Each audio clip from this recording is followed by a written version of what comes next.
lugar de segurança a não ser sob a proteção de Deus. E nós, graças a Deus, podemos contar com esta proteção.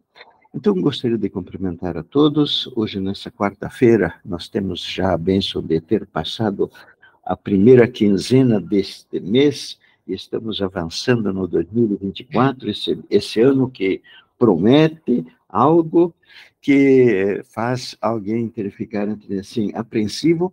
Porém, eu me lembro das palavras de Jesus Cristo quando ele fala a respeito do parto. Ele diz, olha, a mulher, quando ela está para dar à luz, ela está contente ainda, sabendo que vai ter as dores de parto, porque vai nascer o filho. E agora nós estamos naquela oportunidade de nós darmos aquele grande testemunho que o nosso Deus está por receber da raça humana pela primeira vez na vida, em 6.000 anos, a raça humana vai então agora tirar Deus Pai daquelas acusações que pesam sobre ele por 6.000 anos. Então nós estamos com um motivo de muita alegria com relação às coisas que vêm ali. Então, quando nós ouvimos que está acontecendo isto, que vem o decreto dominical, todas essas coisas assim, nós devemos ficar muito contentes. No livro 1880, Matérias, eu fiquei admirado quando vi que o decreto dominical, ele faz parte do plano de Deus para realçar o sábado. Então, é só alegria. Eu gostaria, então, também de agradecer a Deus o privilégio que Ele nos dá de estarmos aqui, todos nós reunidos, desejosos de nós compreendermos a respeito desses assuntos, que são assuntos tremendamente importantes para a nossa vida. E também gostaríamos, então, tanto de agradecer a Deus também como convite e como também a participação dos nossos irmãos que estão aqui. Muito bom. Hoje, então, nós vamos falar a respeito de um ponto, de uma declaração de Jesus Cristo. E quando Jesus Cristo fez essa declaração, ele a colocou de tal forma que eu nunca ouvi alguém num púlpito explicar isso daí, eu dizer, isso aqui significa isto, por causa que ela é tão inusitada, ela é tão fora do nosso pensamento, eu falo do nosso pensamento como o ser humano em geral, que as pessoas nem se aventuraram a querer entender, vasculhar, a querer entender, se aprofundar no que Jesus Cristo de fato estava falando quando ele disse assim, ele estava querendo se defender. Nós sabemos que os judeus tinham compreendido que Jesus Cristo tinha afirmado que ele era filho de Deus. E quando ele afirmou isto, e eles compreenderam perfeitamente aquilo que Jesus Cristo disse, e quando ele disse isso, ele disse, nós vamos te apedrejar, porque tu, sendo um homem, agora te fazes Deus. E a resposta de Jesus Cristo, a defesa que Jesus Cristo fez, ela é algo que devia permanecer dentro do nosso coração. Quando nós olharmos para qualquer ser humano, nós devemos nos lembrar desta afirmação de Jesus Cristo no livro de João 10:34, onde ele se defende e diz o seguinte, respondeu-lhe Jesus, não está escrito na vossa lei, eu disse, vós sois deuses. Percebe que eu tive olhando aquilo que era essa palavra aí, deuses, e eu vi que é Theos. E Theos é uma referência à suprema divindade. Então, ele está dizendo, vós sois deuses. Então, ele ainda complementa dizendo, se ele chamou deuses a quem veio a palavra de Deus, a escritura não pode ser anulada, àquele a quem o Pai santificou, enviou ao mundo, dizeis, tu blasfemas, porque eu disse, sou filho de Deus. Percebe que aqui Jesus Cristo, ele poderia ter dito assim, olha, calma, vocês também são igual a que eu sou, vocês também são filhos de Deus e vocês também são deuses. É isso, entendeu, que Jesus Cristo está falando, e esta afirmação, ela é tão inusitada, ela é tão fora do pensamento do ser humano, porque nós pensamos assim, que nós somos seres humanos e pronto, entendeu? Nós não temos sempre dentro da nossa mente que tanto nós como aquele que nós olhamos e o vemos como um homem, na verdade, ele é para um irmão de Cristo Jesus. E ser irmão de Cristo Jesus significa entender que ele tem duas naturezas e nós também temos duas naturezas, a natureza humana e a natureza divina. A respeito desta declaração de Jesus Cristo, alguém poderia também dizer o seguinte: não, no Salmo 82, no versículo 6, né? Lá está escrito apenas o seguinte, ele está falando para os juízes. Então, quando ele diz, vós sois deuses, é porque vocês julgam, entende? E se Jesus Cristo tivesse usado esta maneira dele se defender, que não fosse uma realidade de que, de fato, o ser humano é candidato a se assentar no trono de Deus, não como um homem apenas, mas como alguém que participa da natureza divina. Se isto fosse, se fosse esta a realidade, então Jesus Cristo teria usado um truque. Ele teria usado a palavra deuses na primeira parte da sua afirmação com um sentido, e quando ele se referia a ele, agora então ele teria usado em outro sentido. E nós sabemos que se Jesus Cristo tivesse feito esse tipo tivesse usado esse tipo de truque, vamos dizer, ele logicamente não teria aquela realidade de poder se apresentar perante toda a humanidade como alguém que é extremamente leal e sincero. Eu quero ler um comentário. O comentário ele está naquele livro, o Comentário Milênio, no volume 2, na página 454, e ele vem da parte de Russell Norman Champlin.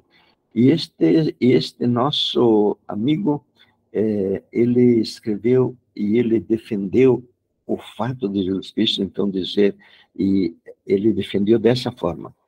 Ele escreveu assim que o que Jesus Cristo fez é usar um argumento que passa do menor para o maior. Se Jesus Cristo tivesse feito isto, então ele teria usado um truque. Se os homens podem receber, agora ele vai então defender o ponto de vista que Jesus Cristo usou a palavra theos, exatamente se referindo a todo o ser humano. Se os homens podem receber, com razão, a designação de deuses, simplesmente porque representam a Deus diante do povo, no caso, os juízes, quanto mais o Messias deveria ser capaz de ser chamado por esse título. Porém, essa interpretação não é, obviamente, suficiente. E se esse é o único sentido da passagem, então concluímos que Jesus estava usando um truque, como os filósofos. Portanto, teria criado um duplo sentido para o vocábulo Deus. No primeiro caso, se referia a um mero homem, como representante de Deus, no caso, um juiz, mas que, em sentido algum, compartilharia da natureza divina. Mas, no segundo caso, ao referir-se a si mesmo, se referiria ao Messias, o Filho de Deus, que, na realidade, participa da natureza divina por ele ser um com o Pai.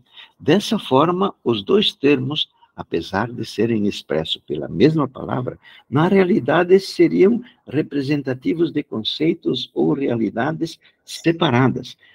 Neste caso, Jesus ter-se feito culpado de modificar a significação do termo na metade do seu argumento, simplesmente com o propósito de tirar o melhor proveito possível do argumento.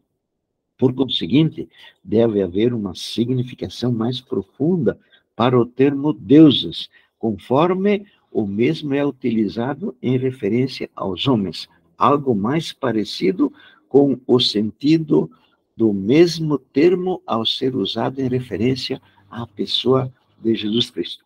Então, aqui nós vemos ele, então, defendendo com sabedoria, que, de fato, o nosso Senhor Jesus Cristo, quando, então, ele diz assim, não está escrito, vós sois deuses, ele está querendo, de fato, nos dizer, amigos, vocês participam também da minha natureza divina. E é algo que normalmente não é não é, ventilado, ou seja, não é pregado a respeito disso. Essa passagem, entende? Ela, as pessoas leem na Bíblia, entende? Mas entendem talvez que seja com relação aos juízes, e assim o sentido concreto dessa passagem, ela é passada por alto na maioria dos casos.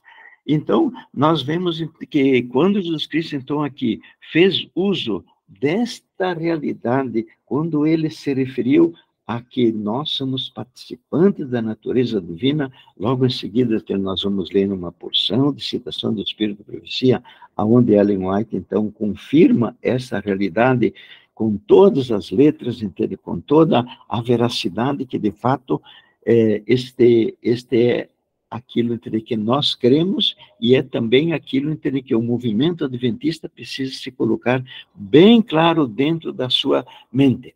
Então, nós sabemos que quando o Éden foi formado, o Adão e Eva, eles foram o único casal que desfrutaram de 100% do potencial mental.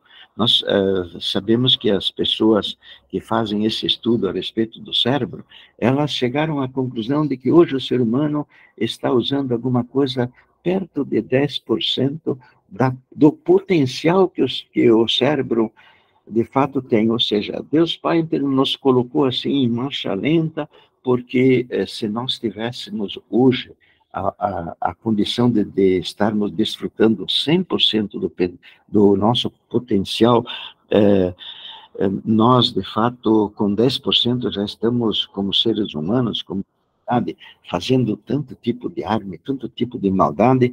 Imaginem se nós tivéssemos 100%, aquilo que o homem não iria estar fazendo um para o outro, no sentido de fazer o mal. Então, nós sabemos que temos diante de nós a perspectiva do novo céu, da nova terra, onde habita a justiça. E a gente tem no Apocalipse, onde ele diz que cessará toda lágrima dos teus olhos, não haverá mais morte, não haverá mais pranto. E lá nós sabemos que os cegos vão voltar a ver, o nosso corpo vai ser um corpo transformado, daqueles que vão ter parte na vida eterna, e nós esperamos ser alguém que vai estar lá, pela graça do nosso Deus, aonde o leão e todos os animais são pacíficos. E nós temos também esta parte do livro de Isaías, que nos deixa contente, a criança de peito brincará com a serpente, e a criança desmamada colocará despreocupada sua mão no buraco da áspide, no buraco de uma cobra. Então, será de tudo uma maravilha, porque tem tudo harmonia, paz e amor naquele ambiente. Então, os olhos dos cegos se abrirão, os ouvidos dos surdos se destaparão. Então, saltará como o coxo, como o servo, e a língua dos mudos falará. Saireis, diz ele, saltareis como os bezerros soltos da estrebaria. Se vocês forem entender, de fato, entender alguém que mora no campo e tiver gado, e quando a gente mantém o bezerro preso na estrebaria, quando a gente salta, entender, ele fica, ele até perder as pernas, de tanto que ele pula de alegria, que agora, então, ele está solto. E também nós lembramos que lá nós vamos estar guardando o sábado, isso nos diz no livro de Isaías.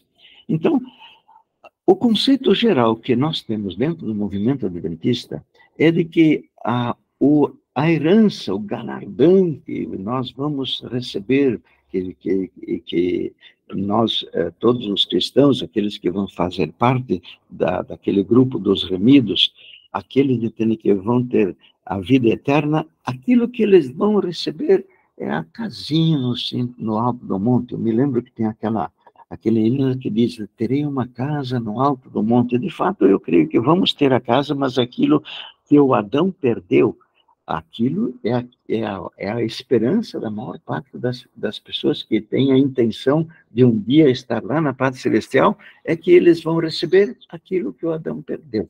Porém, aquilo que o Adão perdeu é uma coisa muito pequenininha, é uma coisa quase que ínfima diante da realidade de nós sermos filhos de Deus, diante da realidade de nós sermos irmãos de Jesus. Então, por isso que nós lemos no livro de Isaías, onde ele diz que os pensamentos dele são muito superiores aos nossos pensamentos. E o apóstolo Paulo também disse que o coração, o nosso coração, ele não tem capacidade para nós compreendermos o que Deus nos tem preparado. Diz, nunca subiu na nossa imaginação e nós nunca ouvimos aquilo entre que Deus tem preparado. Realmente, nenhum de nós tem consciência do que significa ser participante da natureza divina. Nós sabemos que Deus fez assim, que criou o seu universo, que Ele é bondoso, porém, de nós nos assentarmos no trono de Deus, isto aí é algo que nós não temos condições de abarcar dentro dos nossos pensamentos, dentro da nossa imaginação. Então, o que aconteceu no plano da salvação? Nós precisamos, então, considerar esse ponto. O que se passou com Jesus Cristo e o que é que ele fez com a raça humana? Porque quando o homem foi criado, ele foi criado do pó, e quando o homem pecou, Jesus Cristo falou para o Adão, tu és pó, e ao pó você vai retornar. Então, esta é a realidade que o homem tinha antes. Quando o homem foi criado, ele de forma nenhuma era um irmão de Jesus. Da mesma forma como hoje também os anjos não têm a condição deles serem irmãos de Jesus. Porém, o que se passou quando Jesus Cristo assumiu a condição de ser o segundo Adão, quando ele assumiu a condição de ser o nosso representante, o responsável pelos atos de todos os seres humanos. Então, quando ele veio nesta condição, ele, no ventre de Maria, quando se uniu a natureza humana com a natureza divina, nós estávamos naquela natureza humana porque ele era o segundo Adão, o representante de toda a raça humana. Assim como nós estivemos em Adão, quando Adão fez o que não devia, e por isso que nós recebemos as tendências do mal que hoje nos afligem, nós também estivemos em Cristo Jesus no ventre de Maria quando ele uniu a natureza humana com a natureza divina. E assim, então, nós passamos a sermos irmãos de Jesus Cristo. Ele tendo duas naturezas e nós também tendo a natureza humana e a natureza divina. Porém, esses conceitos, ainda entre que nós raciocinemos a respeito deles, eles querem sempre estar fugindo da nossa realidade. E não é toda a vida. E nós precisamos nos treinar no sentido de quando nós olharmos para qualquer tipo de ser humano, o mais degradado que nós pudermos ou estivermos vendo, ele é alguém que é potencialmente irmão de Cristo Jesus, e a nossa alternativa quando nós vamos levar o evangelho a alguém é alguma coisa que nós poderíamos resumir assim: você aceita ser irmão de Jesus? Você aceita ser participante da natureza divina? Você o aceita como seu Salvador? Você aceita que está sendo nomeado por Deus como um dos candidatos a se assentar no trono de Deus? Então, nós verificamos que Jesus Cristo passa a entender, a hora que a gente vai lendo na Bíblia, a gente vê que Jesus Cristo, a denominação de Jesus Cristo, ela passa por duas fases, e eu gostei muito quando me chamaram a atenção dessas duas fases. Até a cruz, Jesus Cristo é tido como o primogênito, não, desculpa, como o filho único. Entende? Ele é o filho único de Deus Pai. Porém, depois da cruz, ele é nomeado como o primogênito dos mortos, o primogênito de muitos irmãos. O Romanos 8 nos diz isto. No livro de Colossenses também nos diz o primogênito dos mortos. E no livro de Hebreus 1:6, nós lemos assim: quando introduz o primogênito no mundo. Então, Jesus Cristo, até a cruz, ele é o homem. Ele é o Filho de Deus único, o unigênito, aquele que não tem igual em todo o universo. Porém, depois da cruz, então, ele é o primogênito da nossa família. Ele é o primeiro filho daquela grande família que vai ser aquela que vai governar e aquela entende, que vai, junto com Deus Pai, servir como alguém entende, que está colaborando na administração do universo. Então, de fato, quando nós lemos no livro de Isaías, que lá vão plantar vinhas e vão colher os seus frutos, de fato, eles vão também fazer isto. Porém, esta realidade de lá nós temos alguém entende, que são como que jardineiros dentro do trabalho entende, que nós lá também vamos desenvolver, porém aquilo entende, é uma coisa muito ínfima diante da realidade de nós sermos alguém entende, que vai participar da administração do universo, e por isso que o livro nos diz que vamos, no Apocalipse 3:21, onde diz que irão se assentar, Jesus Cristo disse, irão se assentar no meu trono, assim como eu também venci, e eu também me assentei no trono. E nós sempre lembramos de que o vencer aí significa a gente vencer o próprio ego, não é entender a gente ter outro tipo de vitória. A vitória essencial que nós temos pela nossa frente, que é a nossa batalha hoje, no poder da palavra de Deus, é exatamente nós dominarmos o nosso ego. E por isso que essa mensagem de como faz para nós, então, dominarmos o nosso ego, ela então tem aquela característica de ser o novo Elias, que vai conciliar a família, porque quando numa família não existe o ego aceso, ou seja, o ego não está ativo, ele está morto, o que acontece é apenas atos de bondade, um querendo ajudar o outro. E quando isso está acontecendo, quando um está querendo fazer o bem para o outro, esse que o coração dos pais se junta com os filhos, dos filhos com os pais, e a harmonia, e novamente se estabelece o amor dentro daquela família, ainda que na família tenha alguém que não está tendo este mesmo tipo de atitude. Então, o que teria que aconteceu? Então, numa ilustração, nós podemos, então, afirmar de que aquele boneco de barro, ele foi transformado no Filho de Deus. E uma ilustração que a gente poderia usar seria de alguém que faz um boneco de pano. Ele faz um boneco de pano, esse boneco de pano não tem a natureza daquele que o fez. Porém, no plano da salvação, seria como se Deus, então, tivesse tomado aquele boneco, que era um boneco de barro, que pensava, agia, ele fazia as coisas, mas já era ainda um boneco de barro.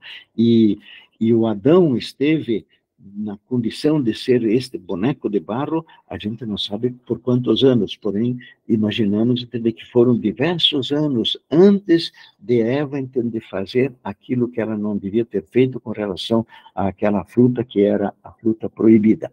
Então, de fato, houve um tempo que o Adão foi como um boneco de barro, porém, quando o Adão veio a cair, quando ele veio a se colocar como parceiro do inimigo de Deus, eis que ali abriu a oportunidade para que Deus Pai manifestasse a profundidade e a grandeza do amor dele. E ele tomou, então, aquele boneco de barro e abriu para ele a possibilidade dele ser tornado o seu filho, exatamente como irmão de Cristo Jesus. Então, por isso que Jesus Cristo, até a cruz, ele é tido como o Filho único de Deus Pai. Porém, depois da cruz, ele é o primogênito, o primeiro filho da nossa família divina e humana. Assim, então, que nós lemos no livro de Coríntios, assim que nós, daqui por diante, a ninguém conhecemos segundo a carne. E eu fiquei, de fato, muito admirado no dia em que eu pude compreender o que significava isso de alguém conhecido como a carne. Ele diz assim, e se antes conhecemos a Cristo segundo a carne, agora já não conhecemos deste modo. Ou seja, o apóstolo Paulo, então, foi alguém que compreendeu bem melhor do que a gente a respeito daquilo que Jesus Cristo tinha dito, de vós sois deuses. Então, ele diz assim, que agora, quando ele olhava para um ser humano, ele não via apenas o ser humano, mas ele via todo o seu semelhante como alguém que era irmão de Jesus, com duas naturezas, a natureza humana e a natureza divina. Assim que nós, daqui por diante, a ninguém conhecemos segundo a carne, ou seja, já não conhecemos mais apenas como um homem, mas sim agora o conhecemos como alguém que é um dos candidatos a se assentar no trono de Deus. Muito bom. Então, o que aconteceu com o trio celestial? Nós sabemos que o trio celestial originalmente era Deus Pai, Deus Filho, Deus Espírito Santo. Porém, agora, como nós temos a informação sólida, e Jesus Cristo mesmo diz que nós somos irmãos dele, que o ser humano tem esta condição de ser irmão dele, então, o que aconteceu com aquela família? Antes, o pai tinha apenas um filho, agora ele tem bilhões de filhos, e nós sabemos, pelas estatísticas dos estudiosos, que aqui na face da Terra, aqueles que respiraram aqui como homens, é alguma coisa perto de um pouco mais do que 150 bilhões de seres humanos, são aqueles que viveram aqui na face da Terra. Então, aquela família, que era uma família de apenas 3 seres, agora é uma família de bilhões. E nós, logo em seguida, vamos ler uma porção de citação de Espírito de Profecia, onde nós vamos abalizar, nós vamos ter que colocar fundamento sólido, baseado no Espírito de Profecia, a respeito daquilo que é a realidade. E também nós vamos ler alguma coisa na Bíblia mesmo, no livro do Apocalipse, onde também lá no livro do Apocalipse nós temos esta mesma informação, e temos também na informação, na mesma parábola das minas que Jesus Cristo contou. Então, quando Adão foi criado, ele de maneira nenhuma era irmão de Jesus. Ele era apenas alguém feito de barro. Os anjos, também eles não são irmãos de Jesus. Os anjos, muito embora eles tenham, obviamente, uma natureza celestial, eles não têm a natureza divina, eles não são parte daquela família que antes era apenas de 3 e que agora são bilhões, porque ainda que a porta ela seja estreita, Jesus Cristo falou entre que a porta era estreita e o caminho era apertado, aquele que conduz à vida eterna. Porém, se nós consideramos que mais do que 150 bilhões viveram aqui na face da Terra, nós podemos esperar que o número daqueles que vão se assentar no trono certamente passa de muitos bilhões. Então, nós vamos ter a oportunidade de nós mesmos participarmos dessa aventura, e não pode existir alguma coisa, não pode existir dentro da Bíblia uma outra informação que ela tenha mais condições de nos oferecer um futuro mais brilhante do que este de nós sermos irmãos de Jesus, candidatos a nós nos assentarmos no trono de Deus. Então, quando nós olhamos para alguém que aqui está deixando-se iludir pelas tentações de Satanás, alguém que despreza totalmente a Bíblia, despreza o plano da salvação, despreza a amizade com Deus, a gente de fato fica com o coração constrangido, porque esta pessoa ela não tem informação daquilo que Deus de fato preparou, daquilo que é o grande mistério que nos está esperando quando nós virmos e quando nós tivermos Jesus Cristo vindo nas nuvens dos céus. Então, após a encarnação, veja entender aquilo que nós lemos no livro de Efésios, porque ninguém jamais aborreceu o próprio corpo, mas o sustenta e cuida dele, tal como Cristo faz com sua igreja, porque somos membros do seu corpo. Aqui eu vi nesses dias atrás alguém dizendo o seguinte, que aquela ideia de que Jesus Cristo formou uma unidade corporativa com toda a humanidade, que aquilo não tem fundamento bíblico, algumas coisas, raciocinando assim, alguém ainda que não compreendeu a profundidade do plano da salvação. Porém, aqui o apóstolo está dizendo, porque nós somos membros do seu corpo.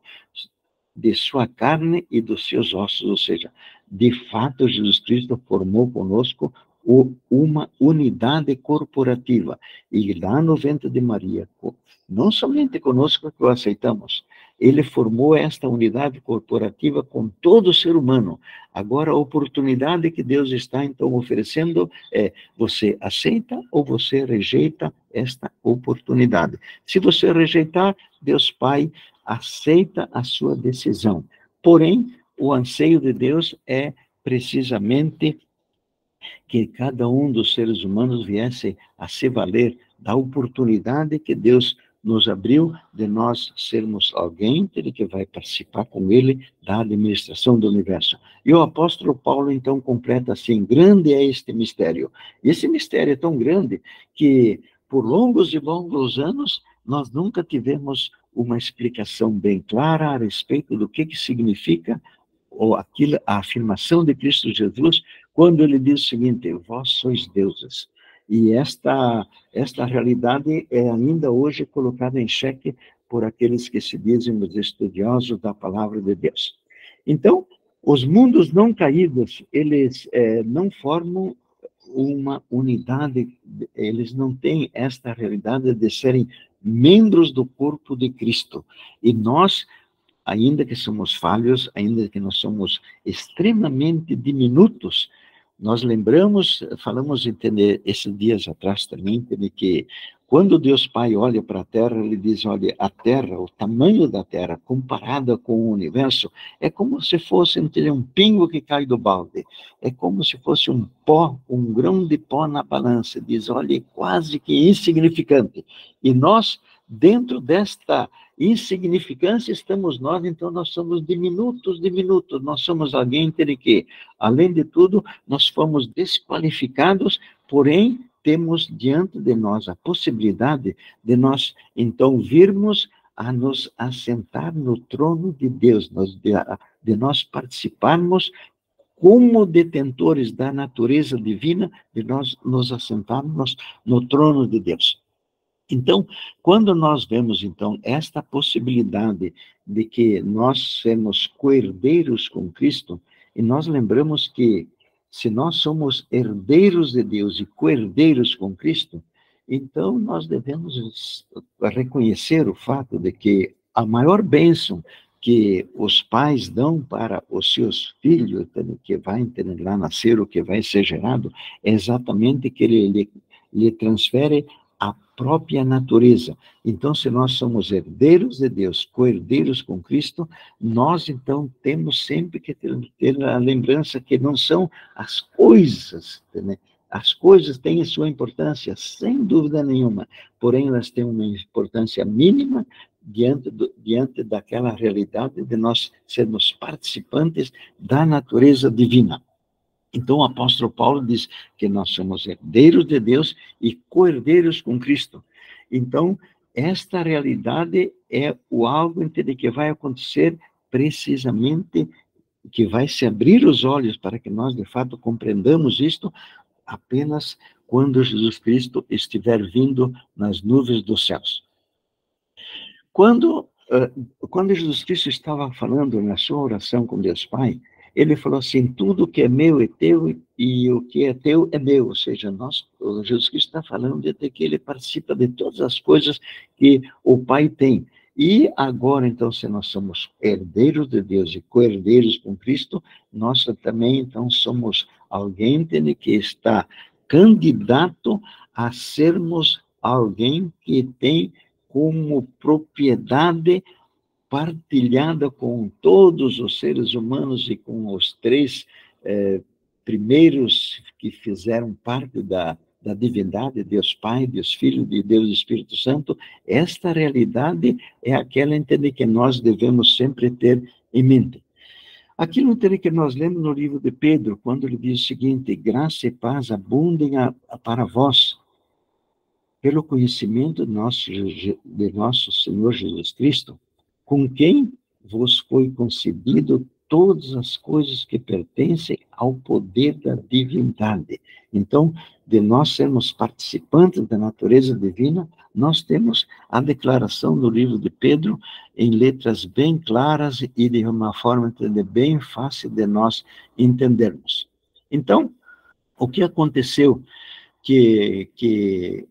aquilo que deu no plano da salvação, quando no livro de João a gente lê entender que nós podemos chegar a ser filhos de Deus, a palavra que é usada no grego entender para a palavra filhos é a palavra tekna, e a tekna que significa alguém entender que é um filho natural, alguém por nascimento.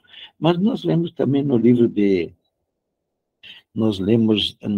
Romanos, onde ele diz que nós fomos adotados. Muito bem. Agora vamos falar um pouco daquilo então que aconteceu com o Adão. Olha, quando o Adão veio a fazer aquilo que ele não devia, que nem nós falamos antes, abriu a possibilidade, entender, a oportunidade de Deus Pai manifestar a grandeza do seu amor. E ele, quando isto aconteceu, ele então nos constituiu como seus filhos. E nós lemos também então no livro de Efésios, onde nós lemos assim que nós podemos então estar cheios de toda a plenitude de Deus. E nós não podemos compreender o que isso significa, porque é um termo que nós não temos conhecimento. Ainda que nós tenhamos alguma informação do que significa a divindade, nós temos muito pouca informação. Deus Pai achou por bem não nos dar este tipo de informação. Nós sabemos que o nosso irmão, quando ele subiu aos céus, todos os anjos, a Ellen White nos diz que os anjos de dentro de Jerusalém, aqueles que estavam de fora, eles tinham um hino e eles cantavam assim, aquilo que está no Salmo 24, levantai as vossas cabeças, ó portões, levantai, ó portas eternas, e o Rei da Glória há de entrar. E os outros então diziam, quem é este Rei da Glória? E os outros respondiam, o Senhor forte e poderoso, o Senhor poderoso da batalha.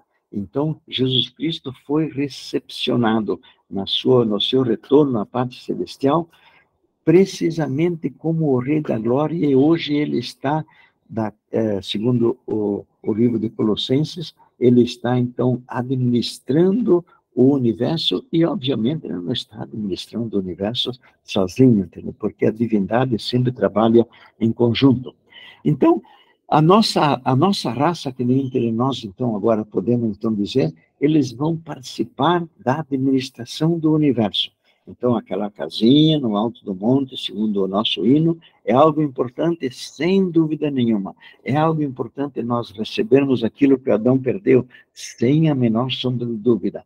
Porém, é algo que ainda de uma importância extremamente ínfima quando nós comparamos com o fato de nós sermos irmãos de Cristo Jesus, alguém tem que estar candidato a se assentar no trono de Deus. Essa parte que nós devemos ficar sempre na nossa mente. E bem que eu gostaria que durante todo o dia a gente tivesse a bênção de termos consciência constante de quando nós olharmos para qualquer ser humano, termos na nossa mente aquilo que o apóstolo falou. Ele diz o seguinte, agora eu já não vejo mais o homem apenas como um homem, segundo a carne. Agora eu já o vejo como alguém que é detentor da natureza divina. E onde é que nós temos, então, a do Espírito de Profecia?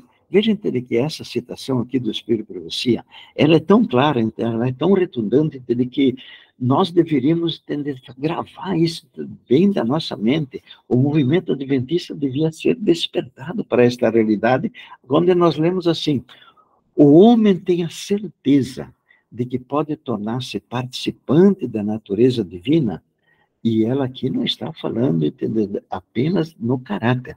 Como Cristo se tornou participante da nossa natureza humana. Então, aqui ele não está, entendeu, a Ellen White aqui não está falando a respeito de caráter.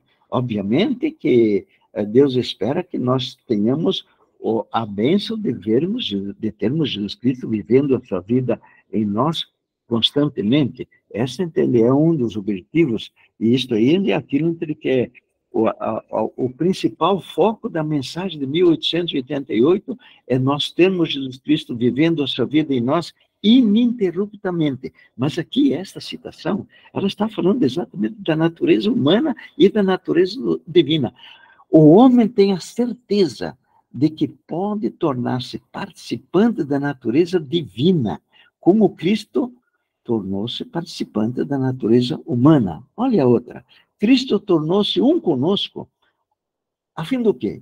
A fim de que pudesse tornar-nos um com ele em divindade. Mais uma outra citação. É privilégio de todo crente em Cristo possuir a natureza de Cristo. E aqui então, não estamos falando, novamente repetindo, não estamos falando apenas da parte do caráter, de possuir a natureza de Cristo, uma natureza bem acima da que Adão perdeu pela transgressão. Então, se nós tivermos esta bênção dentro da nossa mente, quando vier entre qualquer tipo de dificuldade que o inimigo for nos trazer, se nós termos consciência dessa realidade, vai existir um fogo de alegria dentro do nosso peito, dentro da nossa mente, de que de forma nenhuma nós vamos conseguir ficar tristes, se nós apenas guardarmos dentro da nossa mente este fato: vós sois deuses, vós sois alguém que foi candidatado pelo nosso Pai Celestial para nós sermos parte da família celestial. Não da mesma maneira como os anjos e os mundos não caídos participam desta família.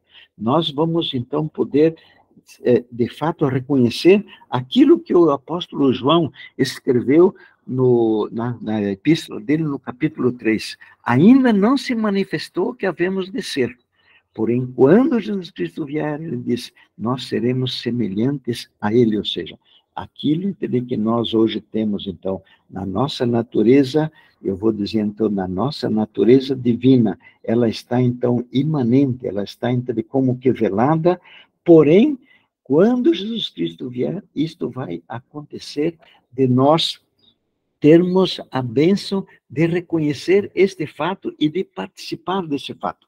Uma vez, entende, nós tínhamos uma área de terra lá na Bahia, e nós vimos que era o Rio Grande, e aquilo era perto de Barreiras, lá na Bahia. E nós, então, tivemos a bênção de ver que aquela água era muito parecida com aquela água que tem lá em Bonito, onde muitos dos turistas vão lá, entender, para verificar aquela beleza, porque como aquela água lá tem muito calcário, lá em Bonito, ela é uma água bem límpida, entende? Uma água, entende, bonita. Tem o Rio Formoso e o Rio Formosinho. O Rio Formosinho é muito mais branquinho, entende? A água é bem clara, entende? Uma ótima, uma beleza de ver. Mas esse Rio Grande, lá perto de Barreiras, de fato, também ele tinha quase que a mesma condição, era bem branquinho. Eu peguei um punhado de terra, joguei dentro daquilo, e aquilo ele foi sumindo.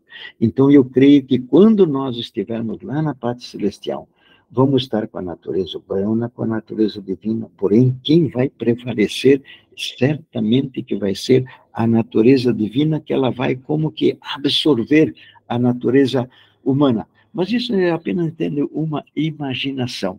Nós sabemos que quando nós tivermos a bênção de estarmos lá, nós vamos reconhecer toda essa realidade.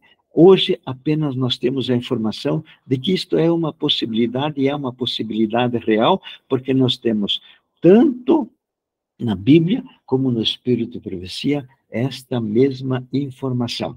Então, de sorte que se um de nós ainda não agradeceu a Deus o fato dele ter consentido com aquilo que é a maior desgraça que aconteceu para a raça humana, que é aquilo entre que foi a queda do Adão. Porém, Deus Pai consentiu com isto.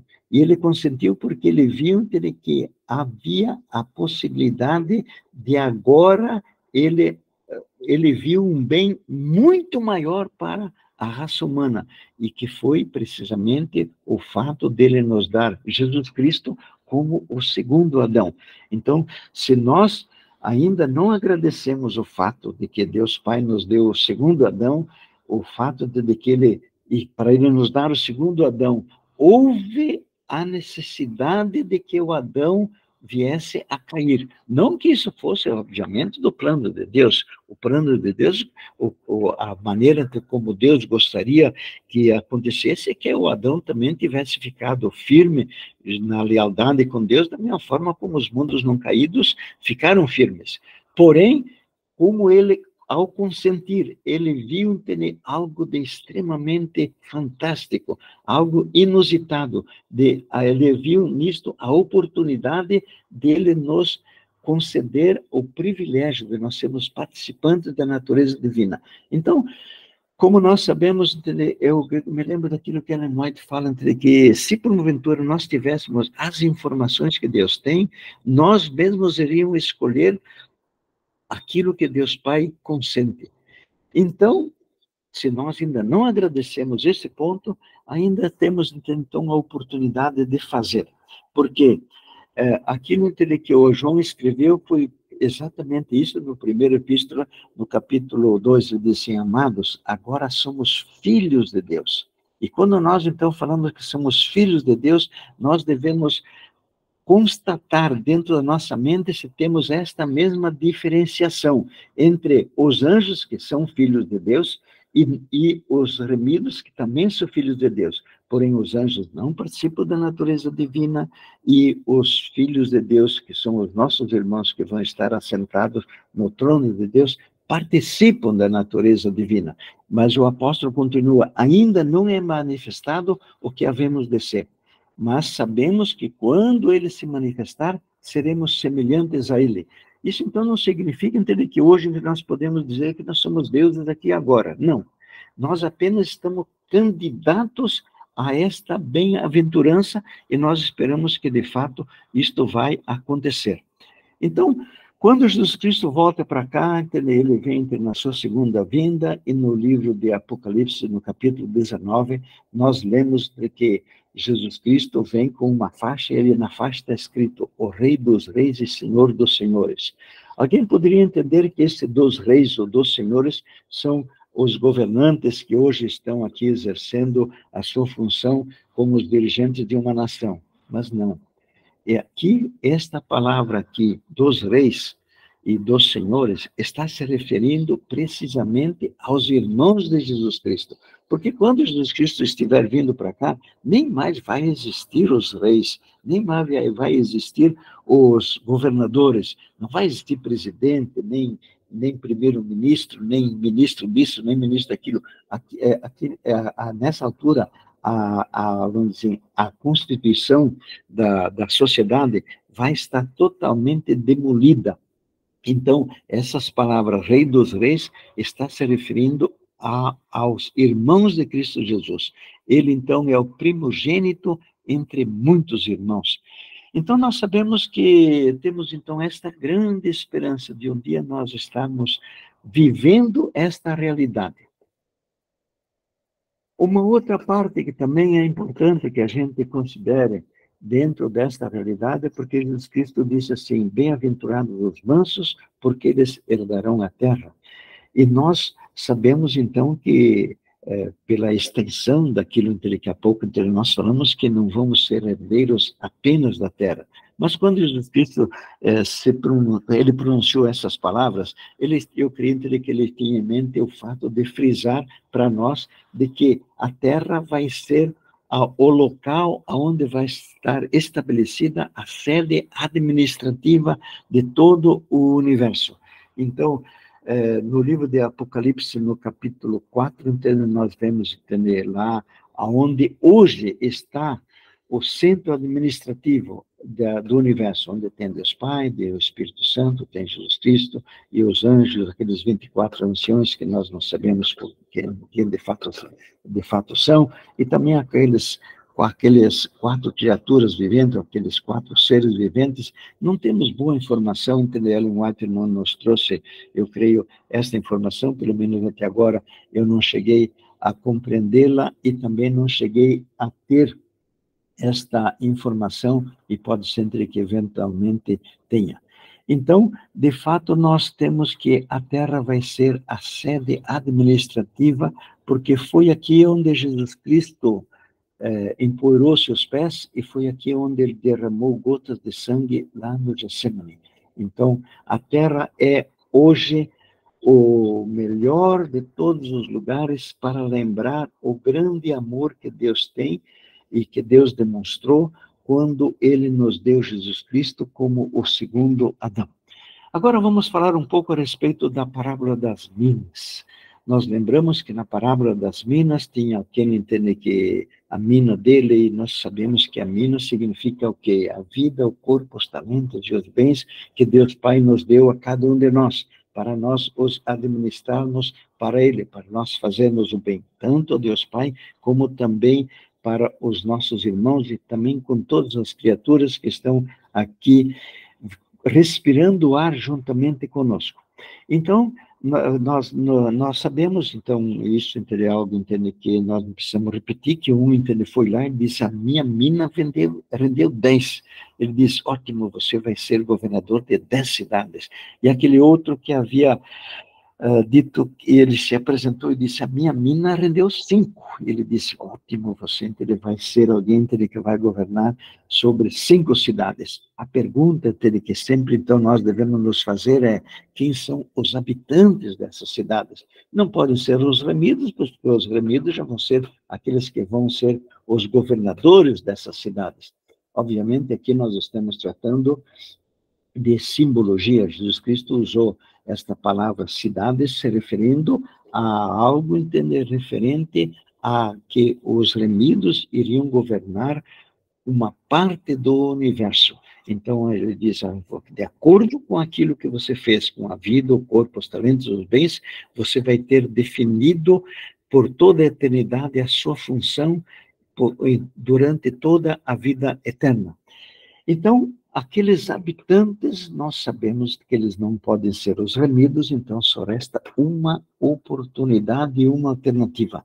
São os anjos e os mundos não caídos. E nós, então, sabemos que nós temos no livro de Daniel, o livro de Daniel, ele tem diversas traduções. Nós lembramos que nós não temos Bíblia, o que nós temos apenas é tradução da Bíblia. E cada tradução nós verificamos que uma difere da outra de acordo com o entendimento daquele que fez aquele tipo de tradução ou daquela comitiva que escolheu os termos para serem então colocados.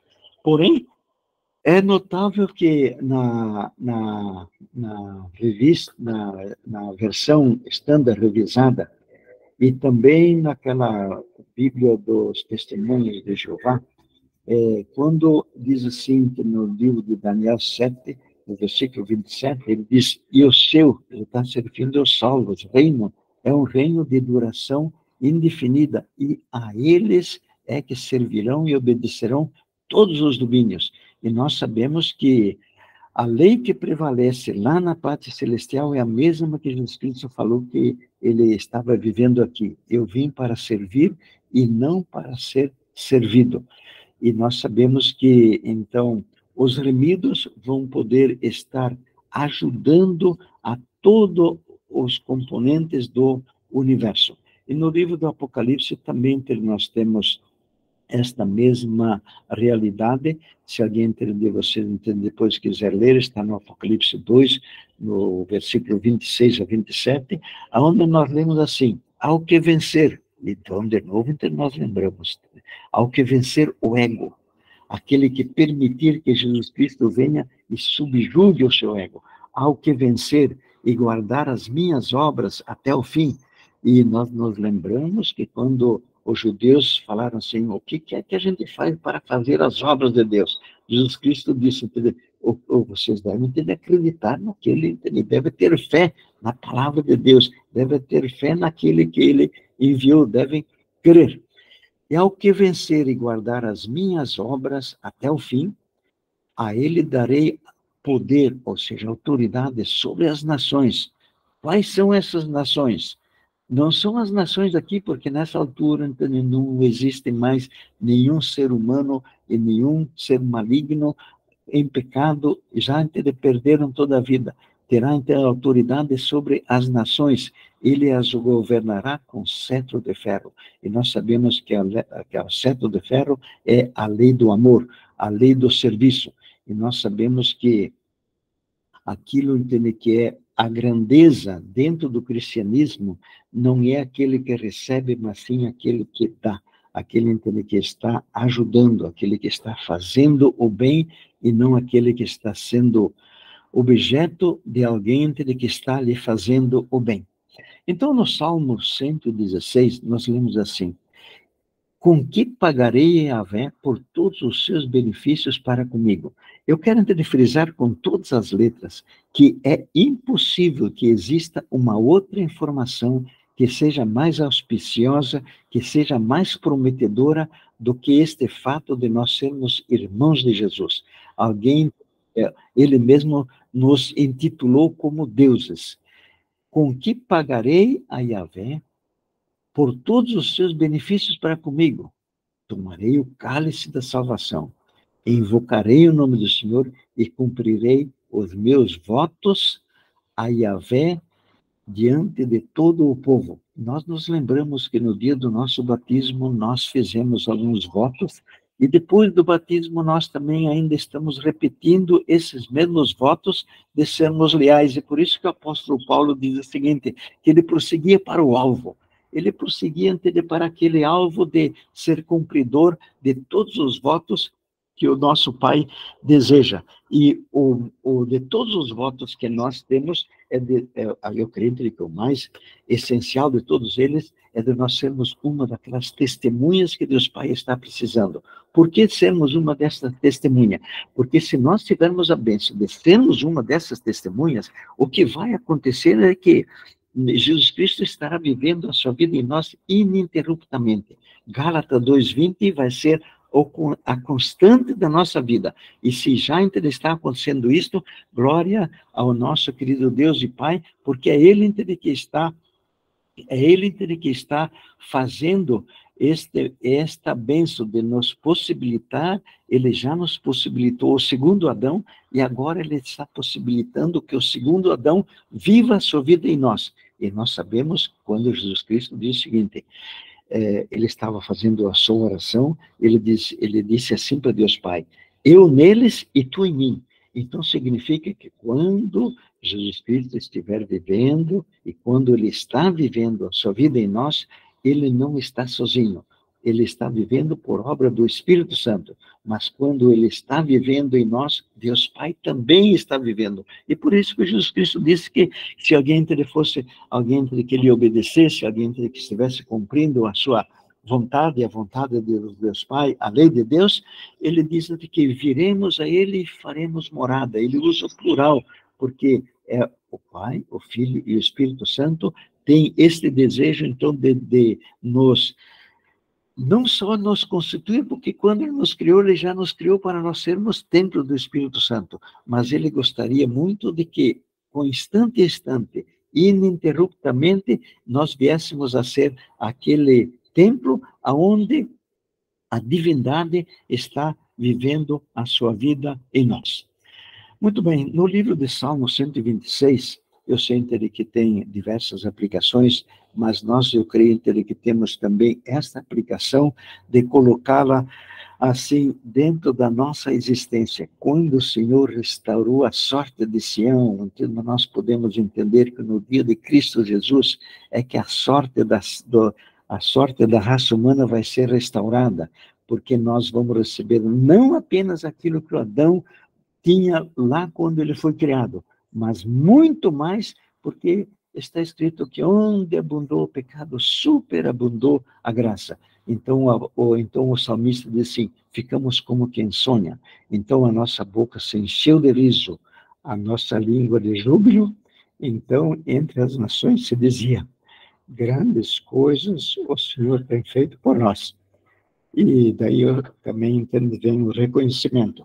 Com efeito, grandes coisas o Senhor fez por nós.